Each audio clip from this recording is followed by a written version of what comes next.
Hi guys! Welcome to my channel. I'm Rain O. Kung bago ka pa lang sa aking channel, please click the subscribe button below and the notification bell para ma-notified kayo sa susunod ko pang mga video.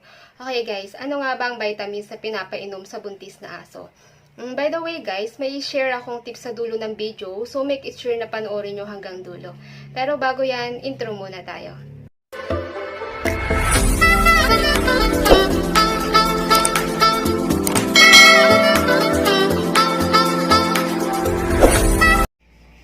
Vitamins ng buntis na aso ay Papi OB syrup. Ito siya. Ang presyo nito ay 220 pesos, 120 ml na. Mabibili to sa mga pet supplies or sa vet clinic. Proven and tested ko na ito guys. 3 beses na kasing nagbuntis yung aso ko. At ito yung vitamins na pinapainom ko sa kanya. Ang pagpapainom nito ay tuwing umaga pagkatapos kumain, once a day lang. 3 ml. Maganda itong vitamins na to kasi merong ingredients na malunggay which is kailangan ng ating mama dog. Ito yung mga ingredients niyan. Sana ba? Wala. Ayan. Meron siyang vitamin A, vitamin C, vitamin B1, vitamin B2, B6, B12, vitamin E, vitamin D3, calcium carbonate, ferrous sulfate, sodium chloride, potassium iodide, selenium, zinc sulfate, folic acid, and moringa. Okay, buksan natin para makita natin yung bottle. Ayan. Ito siya, Open natin.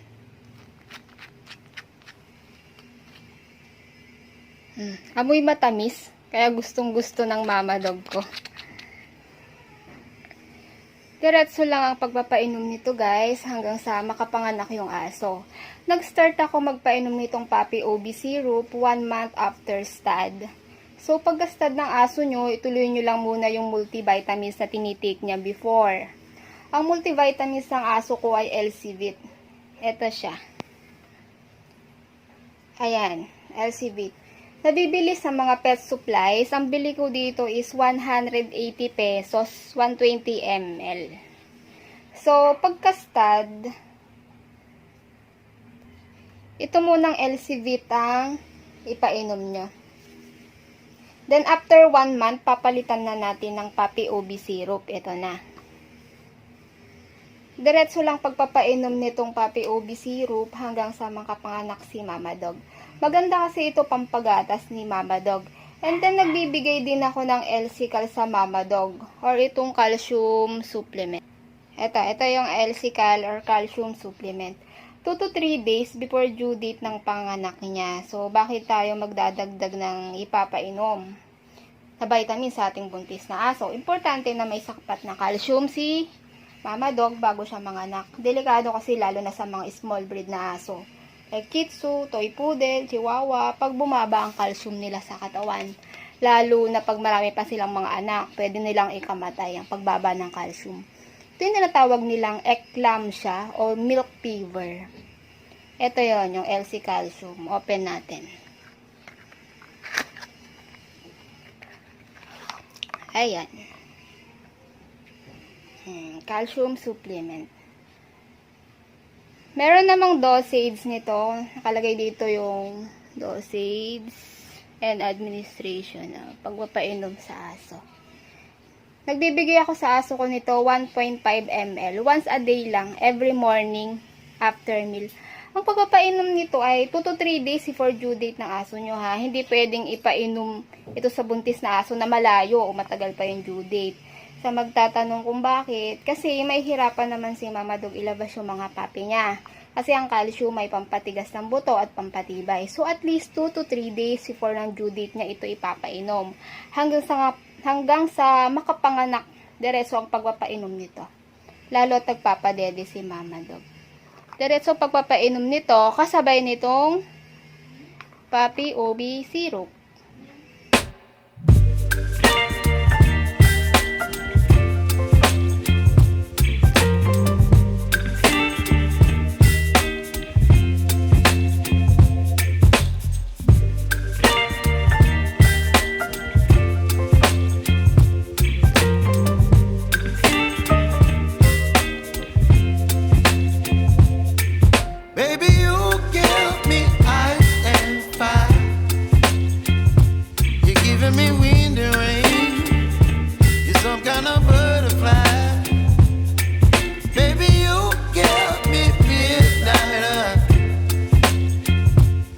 whip up my appetite. Don't leave me here high and dry. Oh, well, I don't wanna jinx it, baby, and twist myself at the spine. Don't wanna overthink it, baby. It's just twist your body and mine. Baby, you give me ice and fire. You're giving me wind and rain. You're some kind of butterfly.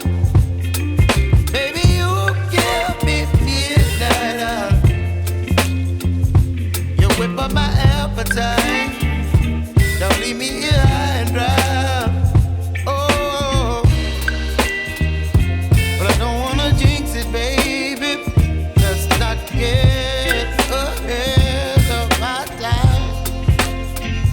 Oh, but I don't wanna miss you, baby. So I stand up and speak my mind. Oh.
Guys, for example, wala kayong Papi OB syrup, pwede pong malunggay powder. Kung may mga tanim kayong malunggay dyan sa bakuran nyo, kuha kayo ng dahon nun.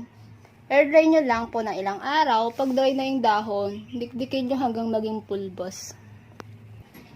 Ganito yun, oh. Ayan, oh. Dinikdik na dahon ng malunggay. Ayan.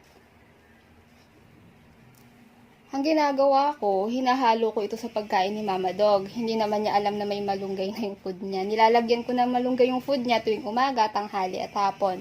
Pero kung meron kayong Papi OB syrup, much better. Ayan, yung ganito. Pero pwede din naman itong sabay sa Papi OB syrup sa katong malunggay powder.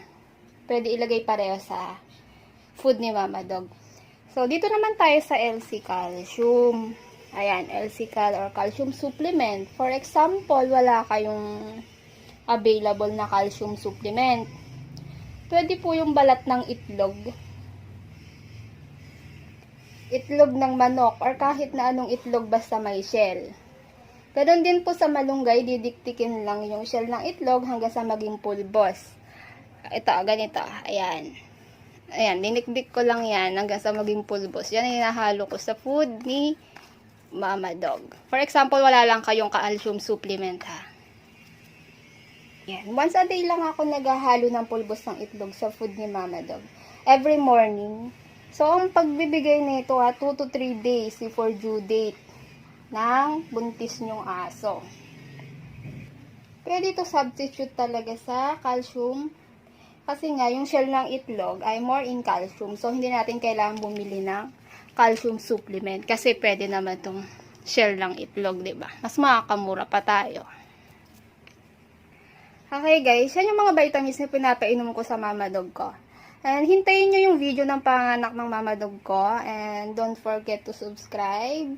See you next video. Thanks for watching.